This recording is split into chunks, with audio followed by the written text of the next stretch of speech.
Bueno, como leyeron en el título, yo crecí como testigo de Jehová hasta los 16 años, pero nací y crecí hasta los 5 años en una familia extremadamente católica por parte de mis abuelos paternos. Fui bautizado en la religión católica y confirmado y todo ese tipo de cosas que se llevan a cabo en la religión católica. La verdad, yo de niño nunca me agradó ir a la iglesia. Recuerdo que mi abuela tenía muchos ídolos en su cuarto y a mí me daba mucho miedo verlos llenos de sangre, llenos de heridas, con pelucas tétricas, y no me gustaba ver esas imágenes ni esas estatuas porque sí daba miedo entrar ahí, y hacían que uno se sintiera algo incómodo siendo un niño de 5 años, 4 años, que apenas está cobrando conciencia de sí mismo. Es algo feo para un niño. Entonces yo miraba las imágenes y todo eso de gente siendo torturada o el típico Cristo clavado en la cruz, y yo pensaba cuando era niño, ¿por qué está ese señor ahí? ¿Qué hizo ese señor para que lo pusieran ahí? ¿Por qué está ahí? ¿Hizo algo muy malo? ¿O qué fue lo que hizo? No sé. Y yo apenas era un niño que pues, yo me preguntaba esas cosas. Esa época fue cuando mis papás de alguna manera escucharon el mensaje, eh, de los testigos de Jehová, y poco a poco fueron adoptando esas ideas, esos ideales de ellos. Entonces estuvo bien porque la verdad ahorita no me imagino seguir en la iglesia católica viendo este tipo de imágenes o adorando este tipo de imágenes. Recuerdo muy bien, claramente, que mi abuela se enojó mucho con mi papá porque ella no le había enseñado ese tipo de cosas. Incluso se dejaron de hablar por un tiempo porque recuerdo que mi abuela le decía, es que ya te hiciste aleluya, ya eres aleluya. Y como diera lugar, pues en aquellos tiempos era tradición seguir las creencias familiares. El que hiciera ese tipo de cosas, de rebelarse contra las creencias de la familia, era muy mal visto, muy, muy mal visto. Pues nada, la ideología de los testigos de Jehová entró en mi mente cuando yo tenía 5 años. Vuelvo a decir, no culpo a nadie. Pues yo creo que mis padres en ese momento creían que era lo mejor para su familia, y como ya dije, estuvo bien, así tenía que pasar y así pasó. Mis padres nos llevaban a mí, a mis hermanos, a las reuniones, eh, y así fue como empezamos creyendo en ese tipo de ideales, fuimos creciendo ahí. No fue una niñez mala, la verdad, fue una niñez muy bonita. No tengo nada de qué quejarme referente a lo personal, a mi niñez. Yo siempre me consideré una persona libre, un ser libre desde niño, y ahora que hago trabajo espiritual me considero como un niño de 6 años, con una mente libre en el cuerpo de un adulto. Pero ese es otro tema para otro video después. Pues mi niñez fue bonita, eh, no puedo decir nada más. Tuve amigos, me divertí. Lo que sí veía algo tedioso y que me daba pena era que yo era como el señalado de que no creía en lo mismo que los demás. Recuerdo cuando era niño, estaba en tercer grado, la maestra que teníamos se enfermó, entonces un maestro suplente la fue a cubrir, y este señor se enteró que yo era testigo de Jehová, aclarando que nunca lo fui, pues nunca me bauticé. Este maestro me hacía llorar. Me recuerdo que me gritaba con voz fuerte y me decía, predícame, predícame a mí, enséñame a mí. enséñame lo que les enseñan ahí ustedes. Ándale, enséñame, léeme la Biblia. Pues yo era un niño de 8 años que pues no sabía ni qué. Recuerdo que me hizo llorar porque me obligaba a hacer algo que yo no estaba dispuesto, yo no sabía qué decir. Y fue pues no trauma, pero sí no fue algo que no me gustó en esa etapa de niño, que me obligaban a hacer esas cosas. O cuando estábamos en honores a la bandera, que no tenía que saludar porque era un acto de adoración y a Dios eso no le agradaba. Ahora de grande, pues no soy un patriota tampoco y no daría mi vida por la patria y menos por la bandera. Respeto hasta ahí, pero yo de mi parte yo no lo haría.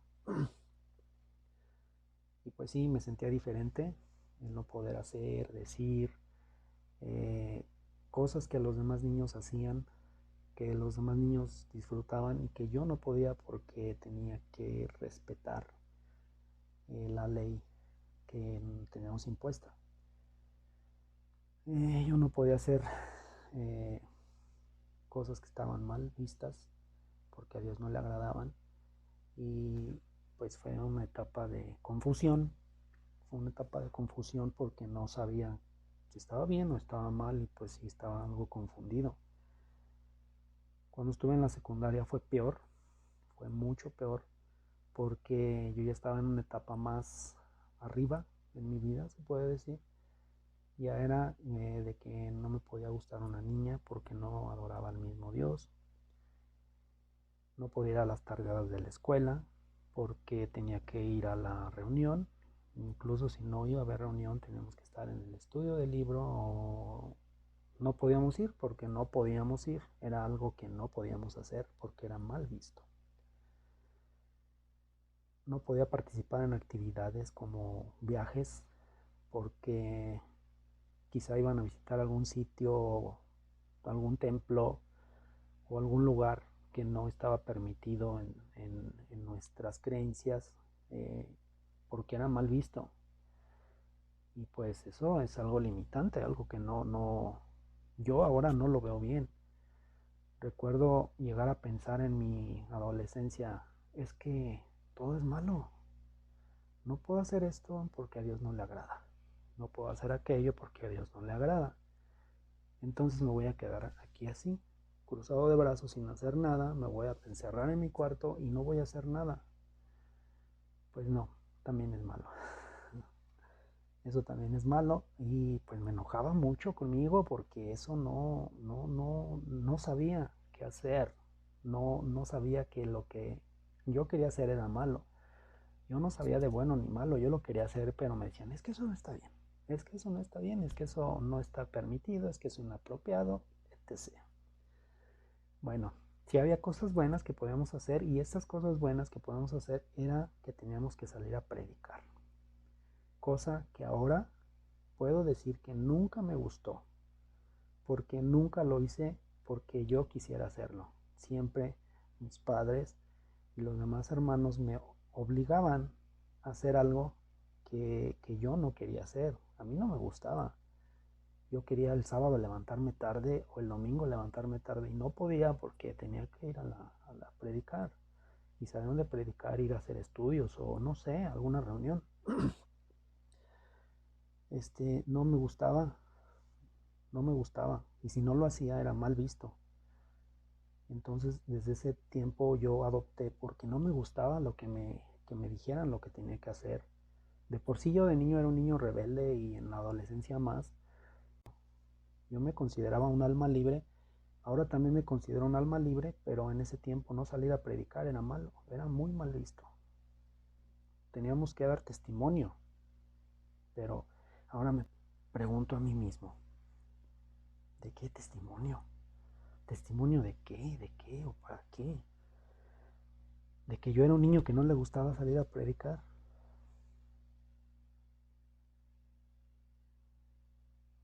¿De que tenía que seguir un comportamiento que no quería seguir? ¿De que yo quería hacer cosas y que no podía hacerlas porque estaban mal, porque eran inapropiadas? Yo sentía que no podía decir mentiras Y yo no iba a andar predicando algo que Dios tiene preparado para nosotros en un futuro próximo. Y son conceptos que yo a los 10 años no cabían en mi mente. No captaba. Es un tema muy profundo eso, y a los 10 años yo no podía andar diciendo eso. Es ilógico. Ahora ya de mayor, pues ya he estudiado, he comprendido más temas de teología, he comprendido temas de física, metafísica, física cuántica, espiritualidad, psicología, esoterismo, botánica, etnobotánica, por mencionar algunos, y llego a mis conclusiones muy diferentes de lo que puedo dar testimonio, que para mí como persona me funcionan. Y no es seguir una religión, no es seguir una creencia, no es una creencia que te impongan. O sea, es una creencia mía, de mí, que yo he conseguido, pero no es alguien que te diga, tienes que creer esto, tienes que creer aquello. Y pues como ser humano me funcionan. Es mi propia creencia lógica, crítica, la que yo sigo. Y sí me ayuda en el desarrollo personal, la evolución mental, y esto sin necesidad de estar metido en ningún culto ni ninguna secta. Y hablando de sectas, vamos a ver qué es una secta. Vamos a ver la definición de secta. ¿Qué es una secta? Aclarando que yo no voy a decir que sean una secta. Eso lo van a decidir ustedes al escuchar lo que voy a decir. Pero yo no estoy diciendo que ellos sean una secta. Hice mi propia investigación. Investigué mucho para este video, porque sí es un tema muy extenso y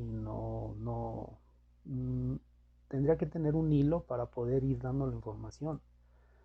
Según el psicólogo Michael D. Langone, un psicólogo estadounidense que se especializa en investigación sobre grupos de culto y manipulación psicológica, una secta es un grupo o un movimiento que exhibe una devoción excesiva a una persona, idea o cosa, que emplea técnicas antiéticas de manipulación para persuadir y controlar a sus adeptos, diseñadas para lograr las metas del líder del grupo, trayendo como consecuencia actuales o posibles el daño a sus miembros, a los familiares de ellos y a la sociedad en general. Como dije, yo no voy a decir que sean una secta, pues ellos se autonombran asociación religiosa, y está bien, no voy a alegar nada. Sin embargo, la definición que da el doctor Langone es muy aceptada, muy acertada sobre lo que ellos hacen. Lo voy a dejar a consideración de cada quien. Si nos podemos ver desde el punto de vista social, los testigos tienen un comportamiento sectario en lo que implica manipulación, que consiste básicamente en la aplicación de diversas técnicas de persuasión, aprovechándose de la influenciabilidad de la persona en cuestión para convencerla de que si incursiona en sus filas, es acreedor futuramente a una recompensa. Mediante estas estrategias psicológicas, pues el dominante lo obliga inconscientemente a someter sus creencias, su conducta, sus pensamientos, su comportamiento, y esto con el propósito de ejercer sobre ellos reconducciones, controles morales y religiosos en este caso, usando también el castigo, como son el rechazo y el aislamiento social del individuo en caso de que llegara a existir una falla en estos códigos. Los que estuvimos dentro sabemos que ellos instan a evitar desarrollar amistades con personas ajenas al grupo, ajenas a las creencias que tienen ellos mismos, y pues esto es una manipulación. No hagas esto, porque si lo haces te puedes alejar de Dios y a Dios se aleja de ti y te expulsa. Estarás solo, nadie estará contigo, Dios se aleja de ti, tú te alejaste de Él y es la culpa que te hace sentir que tú fuiste el culpable de lo que pasó, haciendo estos actos que Jehová desaprueba. Y tienes que hacer lo que a Él le agrada. Y debo agregar también, entonces trata mal a tu prójimo porque no cree lo mismo que tú. Eso es manipulación. Bueno, deberían de hacer eso también. Trata mal a tu prójimo porque no piensa lo mismo que tú y discrimínalo porque esa persona es del mundo, es mundana. No la toques, no te acerques porque son mundanos. ¿Dónde está el amor ahí? Incluso de tener que cortar todas las comunicaciones con miembros que fueron expulsados y con aquellos que deciden por ellos mismos dejar la congregación, sin importar que sean familiares, amigos, conocidos. Si ya no están con nosotros, ya no tienen por qué tener relación con ellos, así hayan sido los mejores amigos de toda la vida, no puedes hablarles porque ya no son parte del pueblo de Dios. Ilógico. Bueno, viéndolo desde el punto de vista que tengo ahora. Y desde el punto que tengo de vista, no creo que sea el único. Eso es un maltrato psicológico, es un castigo. Ese es un gran castigo que yo creo que ni el buen Job aguantaría. Cuando yo estaba ahí, miraba este tipo de cosas y me preguntaba, ¿por qué si se supone que Dios es amor? ¿Por qué castiga? ¿Castiga por amor? No, pues es que Dios te castiga porque te quiere. No, pues bueno, entonces, pues no sé. Eso es ilógico. Creo que eso no es una buena manera de amar. Cuando yo veía a alguien que expulsaba, yo pensaba que y miraba que todos lo ignoraban, yo sí decía, pero ¿por qué lo ignoran? Pobrecito. Yo, pues, en alma de niño tenía un poco de compasión y de empatía por esa persona. Decía, es que antes le hablaban todos y ahora no le habla a nadie. Y se sale antes de que se acabe la reunión. ¿Y qué sentirá?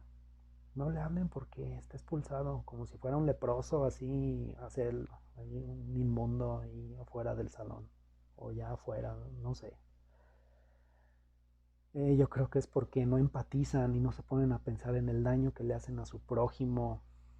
Creo que les falta eso, empatía para poder actuar a la hora de hacer un juicio o como dicen ellos, un comité de ancianos. Pues ellos al ser seres humanos eh, no tienen ningún poder para juzgar a nadie y sin embargo sí lo hacen y se consideran ancianos porque alguien de arriba de la pirámide, algún viejito que está en Betel, les mandó una carta y les dijo, ten, Jehová te escogió para que tú seas su anciano y tienes el poder de juzgar, de maltratar, de manipular y de expulsar a quien tú quieras porque no hizo algo que no te gustó a ti. Se comportan como los fariseos, que eran los amos y señores del templo de Jerusalén, cuando decidieron juzgar a aquel hombre que predicaba el amor y el perdón. Que lo vea quien tenga ojos para ver esa comparación. Esto los convierte en líderes autoritarios que controlan excesivamente la vida de los miembros. Si eso no es manipulación, entonces yo no sé qué es. Que lo vea quien lo tiene que ver. Entonces, otra cosa también que recuerdo mucho era que no debías dudar de nada de lo que se cree. No podías poner en duda nada porque no hay más verdad que lo que dice la Biblia y las publicaciones que ellos distribuyen. No hay más información, solo eso puedes leer. La demás información es de Satanás, no la puedes leer porque es malo, porque es de Satanás y no es cosa que le agrada a Jehová. todo lo demás no es palabra de Dios. Esa es una limitante súper enorme, el no leer información que te pueda hacer dudar de lo que supuestamente es la verdad. ¿Qué es verdad? Bueno, para ellos su verdad cada quien. Yo tengo mi verdad propia personal, no la impongo y no trato de imponer a nadie, yo la uso para mí, pero para ellos sí es su verdad y no hay otra. Yo sé que hay muchas verdades, cada quien tiene su propia verdad y la respeto, pero lo que no estoy de acuerdo es que que impongan la verdad de alguien más como propia y quieran hacer creer que es de Dios. No tiene caso. Yo siempre me he considerado muy rebelde, siempre lo fui desde niño, lo soy ahora, y si algo no me gusta yo lo cuestiono. Quizás cuando estuve dentro nunca cuestionaba de aquí para afuera, pero ahora, en ese tiempo lo cuestionaba de mí para mí.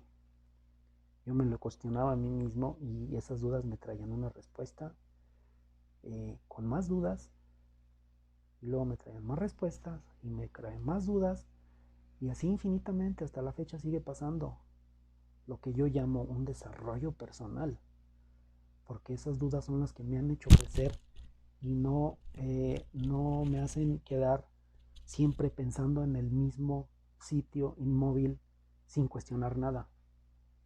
Siempre las dudas te sirven para crecer. Una duda te llega, la resuelves, te trae otras dudas, te trae más respuestas, y eso es un ampliar la mente súper súper enorme. O sea, es una red neuronal que se va abriendo y se va abriendo y vas creciendo mentalmente. Tu evolución va avanzando. Cuando estaba en la secundaria yo perdí parte de mi adolescencia encerrado en estos pensamientos. Cuando tenía 12 o 13 años mis padres se separaron. Mi papá lo expulsaron de la congregación. A mi mamá sí le dieron mucho apoyo y lo agradezco hasta hoy, porque pues sí fue un golpe muy duro para ella. Siempre recuerdo a las hermanas que le daban mucho apoyo, y pues estoy súper agradecido en ese aspecto con ellos. Eh, bueno, en todo también, pero en esta etapa, que fue una etapa dura para la familia, sí fue muy, muy bueno estar ahí. Pues hasta ahí todo bien. Yo entré a mi etapa de adolescente cuando ya era más rebelde todavía.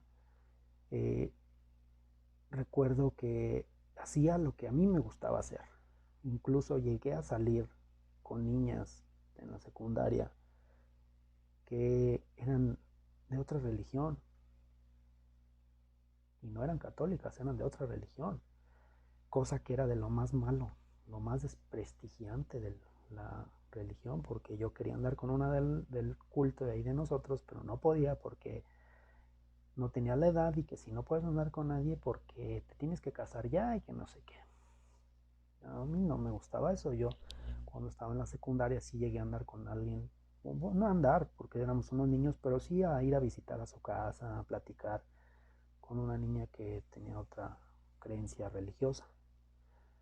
A mí me gustaba, y yo sentía que si a mí me gustaba, a Dios también le gustaba. No tenía por qué desagradarle si a mí me gustaba. A mí como persona me gustaba hacer eso. Yo creía que a Dios no tenía por qué desagradarle. Lo sabía desde el fondo de mi corazón que si a mí me gusta, a Dios le gusta. Cosa que ya ahora de grande llegué a comprender y lo llegué a comprobar. Bueno, pues continuando con la historia, cuando tenía 15 años, eh, expulsaron a mi mamá por cuestiones personales de relación. Eh, Cabe mencionar que aquí donde nosotros vivimos, bueno, donde yo vivo, aquí en este lugar, es un pueblito que es pequeño, no es una gran ciudad, y pues como dice el dicho, pueblo chico, infierno grande, donde todos se conocen, todos saben todo sobre todos, y pues aquí nada se escapa. Recuerdo que mi mamá era mi pilar, era la que nos sostenía en esos momentos, era la que nos motivaba a estar en la congregación, a seguir en eso, y hasta eso siempre fue un buen apoyo, de fe de mi mamá, la que nos quería tener en ese sitio por estar bien, aunque estuviéramos, ahora lo veo como un lugar seguro, pero pues para mí no hay lugar seguro, tienes que experimentar el mundo como del lugar. Y agradezco eso agradezco eso que hizo por mí, porque pues no sería quien soy ahora. Y pues nada, a los 16 años me perdí, dejé completamente de interesarme en las cosas de la religión y me perdí 10 años. Eh, Esos 10 años fueron duros porque yo, aparte de no estar con Dios, estaba limitado. En mi cabeza había limitantes, ideas limitantes que no me dejaban avanzar, porque yo dudaba si dar el siguiente paso o no. No hacía el otro paso porque me daba miedo a ser juzgado por Dios en un futuro al no estar yo en una religión y que al no estar con Él, entonces ¿con quién estoy? Entonces era una etapa, fue dura. Nunca quise voltear atrás tampoco y nunca hice caso a las personas que venían a buscarme, porque sí debo agregar que los hermanos venían y me buscaban y me decían que volviera. En ese tiempo pues yo no era nadie, yo no tenía nada que ver con Dios y no quería tener nada que ver.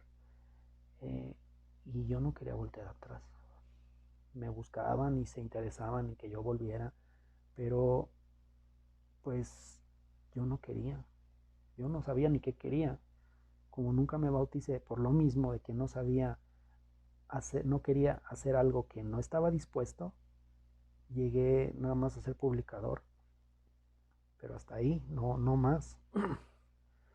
De hecho, no cumplía ni con las horas de predicación que nos pedían al mes y no me preocupaba.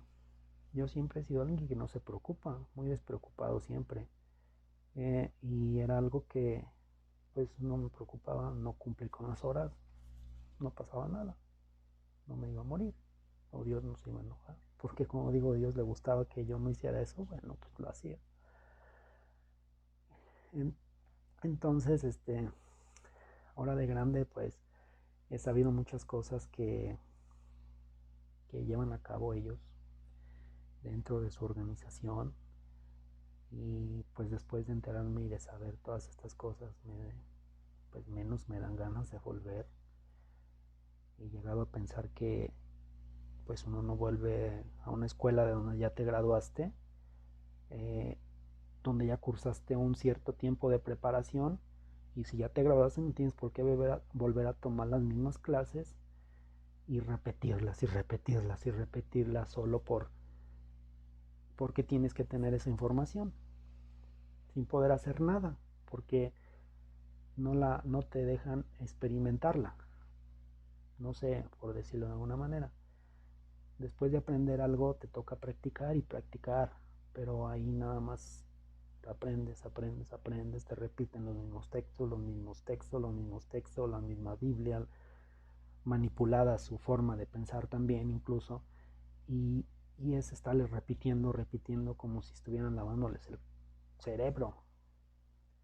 Recuerdo una vez que le dije esto a un anciano que andaba predicando por aquí, por donde vivo, y por coincidencia me tocó abrir la puerta y lo vi y platicamos cómo me ha ido, qué he hecho. De hecho, yo ya estaba un poco más estable en cuestión personal y yo sí le dije, es que no tengo por qué volver a cursar la primaria, sabiendo que yo ya voy en la universidad. Y no le dije que no, pero tampoco le dije que sí, nada más le dije esto, no tengo por qué volver a cursar la primaria. Eh, de niño, a mí me gustaba mucho leer los evangelios, me gustaba leer sobre Jesús, lo que hacía, lo que predicaba, cómo la gente lo seguía, las obras que realizó. De hecho, aquí les voy a dejar un material, aquí abajo en el link. Eh, un material súper interesante que si estás interesado te puede abrir un poco más la percepción sobre este personaje, porque no es todo lo que dicen los evangelios, hay más historia. Los evangelios es un resumen nada más, pero hay mucha información aparte de lo qué hizo, quién fue y todo eso. Nunca me gustó leer el Antiguo Testamento porque se me hacía muy aburrido y violento. En algunos casos llegué a cuestionar también si el Dios de Moisés era el mismo Dios de Jesús. Se me decía que no eran el mismo, porque el Dios de Moisés decía que podían arrasar con pueblos, matar niños, mujeres, ancianos y quedarse con las tierras. Hacer una matanza era algo bueno, algo bien, porque Dios lo aprobaba, porque Jehová lo aprobaba, cosa que el Jehová de Jesús no aprobaba, porque era muy distinto y predicaba, daba más que pensar el Jehová de Jesús. Se me hacía más buena onda. Incluso el Dios del apóstol Pablo no es el mismo Dios de Jesús. Esas dudas me llegaron y esas pude investigarlas, y ahora de grande he llegado a mis propias conclusiones. No las voy a exponer porque son mis conclusiones, y si tú tienes tu conclusión, lo respeto. Hasta ahí, eso es tuyo y punto. Y no por eso me considero que yo sea un cristiano o un católico o un protestante o seguidor de alguien. No, yo no soy nada de eso. Yo no me considero ningún término que tenga que ver con religión. Yo me considero una persona neutra. Trato de no juzgar a nadie. Espero que nadie se sienta ofendido con este video. Igual soy humano, me puedo equivocar, yo lo que trato se me olvida y al rato lo hago, no sé, pero esa es otra historia. Como les dije al principio, no es es un punto de vista nada más, y es un tema o una experiencia de vida que quizá pueda ayudar a alguien a desarrollarse, a tomar alguna decisión en su vida para que confíe y dé el paso con fe, como yo no lo tenía cuando yo estaba en esa etapa. Me considero una persona neutra en cuestiones religiosas, y como ya dije, siento que lo que me gusta hacer a mí le gusta a Dios. De hecho, yo siento que a Él le gusta que yo esté haciendo este video, porque estoy ayudando a la gente a que se estabilice cuando tienen una situación, que están en una etapa de expulsión o no sé, y no saben qué hacer. Entonces, relájate, Dios no sabe de ti, Dios está contigo, siempre va a estar contigo. Eh, no sé, siempre va a estar contigo esa fuerza que se llama Dios, Jehová, universo, como sea que le quieras llamar, esa fuerza incognoscible que nadie comprende, y siempre va a estar contigo. No te preocupes, no pasa nada. Soy consciente que existe la ley de causa y efecto, o el karma. Si yo aviento algo para arriba, yo sé que va a caer. Si yo me escupo para arriba, yo sé que me va a caer. Por eso trato de no hacer esas cosas, porque si haces malo, recibes malo. Si haces bueno, recibes bueno. Y eso es algo muy personal, porque no tengo por qué que estarle dando explicaciones a nadie, ni comprobar nada, ni demostrar nada de mis actos, así sean buenos o sean malos. Hasta ahí. Yo no voy a demostrar nada, porque eso es mío, y punto. Creo que debemos ser como Jesús, creo yo. Seguir sus palabras, seguir sus actos, sin llegar al fanatismo, porque todo en exceso es dañino. Creo también que si si queremos hacer algo por los demás, tenemos que hacerlo primero por nosotros mismos. Debemos resolverlo para nosotros y por nosotros, y en cuestión de avanzar podemos ayudar a alguien más en esa etapa que nosotros ya estuvimos. Como dicen por ahí, predica con el ejemplo, y no andes dando testimonio de cómo amar al prójimo si ni siquiera te amas a ti mismo, si no amas a tu familia, si no ves a tu hermano como alguien, como tu hermano.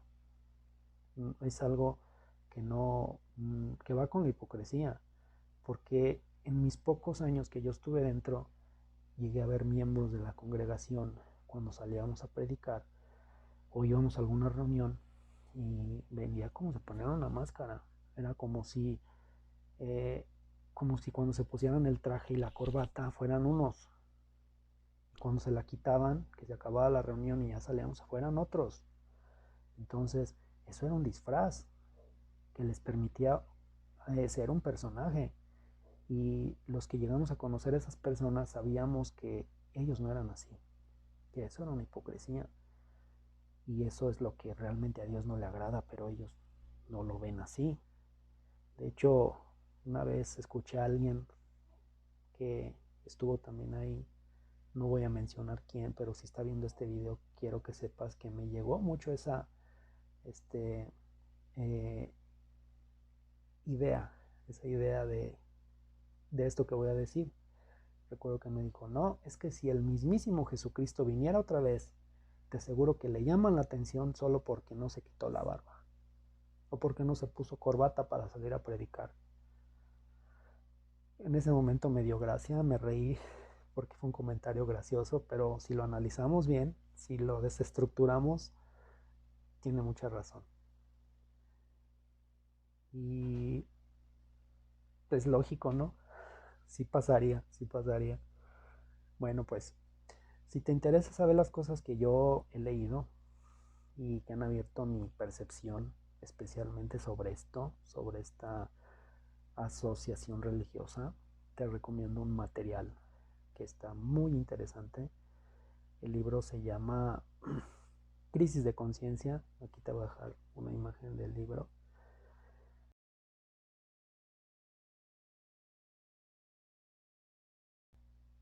El autor se llama Raymond Franz. Quizá te suene ese nombre, a los que estuvimos ahí, quizá no. Este señor Raymond Franz era un miembro del cuerpo gobernante. Y pues este señor en su corazón sabía que no estaba haciendo las cosas como deberían ser y decidió poner a la luz secretos de la organización. Está muy interesante, te lo recomiendo, te va a dejar con la boca abierta porque hay algunas cosas que ni te imaginas. Aquí abajo te dejo la descripción, en la descripción te dejo el link para que lo veas y lo analices si tienes curiosidad, y si no, no me importa, no pasa nada. Y pues nada más, llegamos al final de esta experiencia. No me queda más que decir que infinitas gracias a ellos, porque si no fuera por ellos o por esa experiencia, no fuera lo que soy ahora, no pensaría como pienso ahora, y creo que así tenía que pasar y así pasó. No hay mal que por bien no venga, y pues estoy agradecido. No tengo nada que decir que me hicieron daño ni nada de eso, porque no, eso no es verdad. Yo desde el fondo de mi corazón les agradezco, y lo que estoy haciendo ahorita es para poner en contexto, para que los demás que estén en duda vean lo que es, pero eso no me hace ser un malagradecido. Solo pues como dije hace rato, no volvería a cursar la primaria. Sí, hay muchas cosas buenas, mencioné algunas en este video, pero como dije, no volvería. Aparte, pues mi barba es hermosa, no me la voy a quitar solo porque alguien lo considera que es inapropiado. Y pues nada, les agradezco por ver este video hasta el final. Sí fue un rato considerable, no pensé que se fuera a extender tanto, pero pues este tema es muy largo. Quisiera que este video lo compartieran con quien lo necesita, con quien crean que le va a ayudar, solo para decidirse si caminar o no caminar, o quedarse donde está, o les ayude en algo. Y una última cosa que les quiero decir es que Dios nunca se va a separar de ustedes. Nunca se va a separar. Porque Dios es amor. Nada más. Pero pues no hay castigo. Todo es por culpa nuestra. En cuestión de que si haces mal, te va a ir mal. Pero Dios no te va a dejar solo. Ni porque estés dentro ni porque estés fuera. Siempre está contigo. Eso llévatelo siempre. Arriésguense y disfruten. Y si eres una persona que está viendo este video, que está dentro de esta organización y eres feliz, qué bueno. Sigue allí, la vida es para disfrutarla haciendo lo que te gusta. Y si no te gusta, pues búscale algo que te guste. No hay de otra. Pues nada más. Muchas gracias. Suscríbanse a mi canal, denle like al video y compártanlo como les dije con quien les haga falta. Muchas gracias, nos vemos en el próximo video porque vamos a estar haciendo más. Gracias.